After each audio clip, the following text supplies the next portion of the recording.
What's good? I'm a Ruthless Addicts. It's your girl, Ticket to Shine. Thank you so much for tuning into All Things Ruthless, home of the Ruthless Addicts. While you're here, don't forget to hit that like and subscribe button for notification of all new content. Okay, let's get into it. All things ruthless, we love you, we honor you, we thank you for being all things rockadoochie. In the words of Lilo, you fucking douchey ass nigga. Fuck out of here. Okay, you guys, let's get into it. So, like I told y'all last week, Alan was not interested in being at some strange couple's home.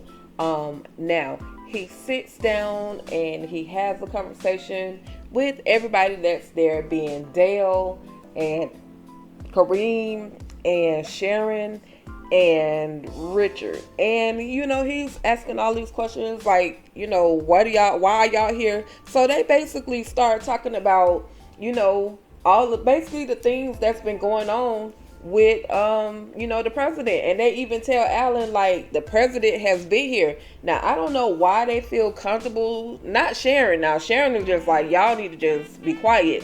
But I don't know why they feel comfortable with telling Alan all of this stuff. Maybe because he does work for the president, and maybe because Priscilla brought him there. But they're basically just trying to tell him, look, Sharon's really just trying to tell him, look, this is probably going to be the safest place that you can be.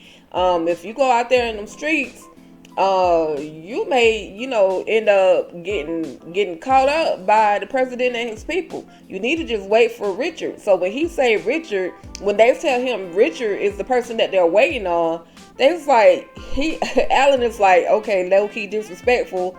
You mean the butler? What can the butler, basically, he starts, getting kind of insulted. What can the butler do for me? Now, mind you, all this time, Barry is supposedly upstairs sleeping and does not hear all of this chaos. So I don't know if he went upstairs, took him something and locked his door. But Barry has not yet surfaced through the midst of all of this chaos. So anyway, even Priscilla's like, I got to get out of the house. It's not because of what's going on, but I really just need to go check on Sam.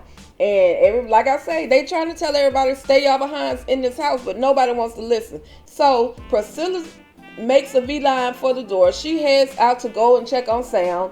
And then Alan and the three blind mice, which I call them, and shout out to my Twitter crew for responding and tweeting with me last night at TP Ruthless Fans over on Twitter. Shout out to you guys. We had super fun. But yeah, I'm like, okay, so if the three blind mice want to go, then let them go. Let them go on out that door and end up in the world of trouble. Anyway, you guys, I have this short little clip I want you guys to take a look at. It's for breast cancer awareness. Any proceeds raised from this clip or from this particular video will go towards a donation towards breast cancer awareness, as well as this modeling troop from Fort Valley State University, okay? All right, you guys, stay tuned. I'll be back.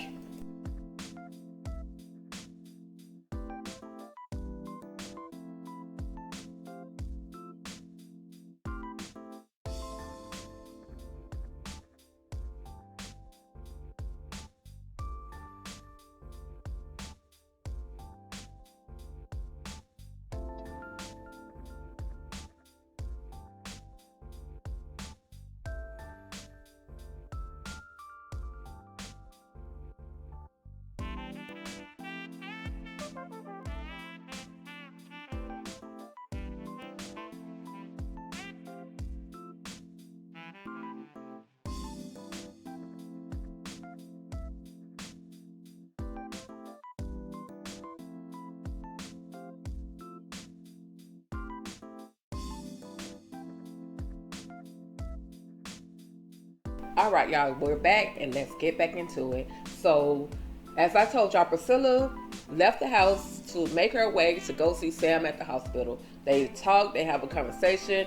Oh, you still love me. Thank you so much for coming and checking on me. But in the meantime, Priscilla's like, what is going on? Who shot you? Who did this and that? Sam, of course, is not revealing a whole lot of information, but it's a different type of vibe with the two of them at this moment, because Sam thinks that, oh man, Priscilla loves me today and she's not mad at me. But y'all, Priscilla was like, oh yeah, I love you, but after you get back on your feet, we're still getting a divorce. So somebody said that was kind of cold of her, but it is what it is. That's Priscilla. She mad. It's literally a week, 2 weeks, 3 weeks from the time frame that he cheated on her. So all she can do is say, "Hey, I'm telling you how I feel. It is what it is." So everybody is calling and reaching out to the vice president and his wife and like, "Hey, what are we supposed to do next? Like, it's going crazy. I've been shot at. They sent Grip to take me and Alan out. Like, what's going on?"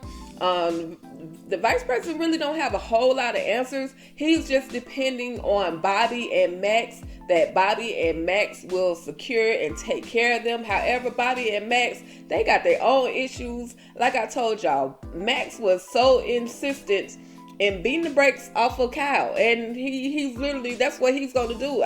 He may end up killing Kyle with all of the beatings that he got going on. But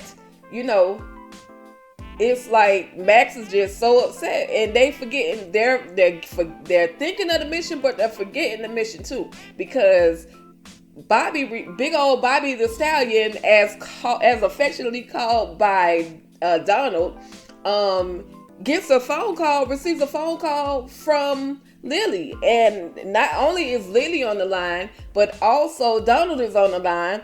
And they're taunting him, and he's torturing poor Lily, sticking his finger in the hole where she's been shot. So it's out of control. I don't know what Bobby's next steps will be, but I do know he and Max are supposed to be taking their behinds over to the vice president. Will they make it over there in time? I don't know. It's to be determined. We got to check that out next week. I'm going to give y'all one more break, and then we're going to keep it pushing to the end of episode 2, entitled The Black Stallion.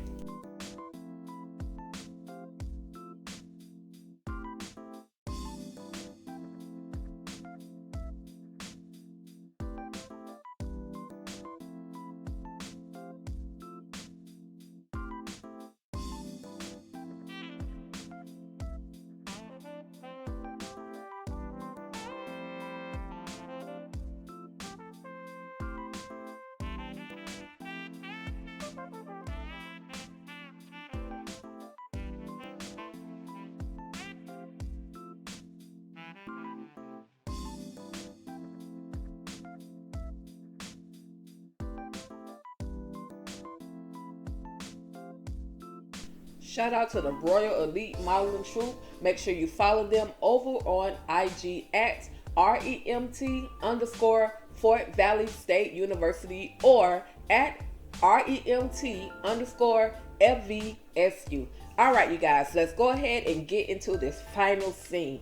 Now, we had our guy Richard, who went to this strange house with guns drawn on him. He goes into the house, they got their guns drawn on him, and he sees Jason in the bed, and he says, "Is that who I think it is?"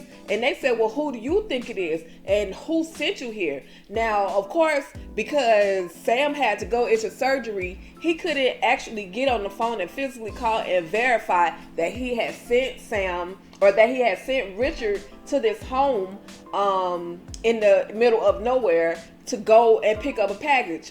He let them know, "Hey, I don't know why I've been sent here. I was just told to make sure that the package was secure." So these guys go through the process of handcuffing Richard to a chair, and then Jason wakes up. And Jason is like, why am I here? What is going on? Why am I in so much pain? And Richard says, "Well, it may have something to do with you jumping off the top of the White House." And of course, you jump off a White House, you're not gonna really know what's going on either.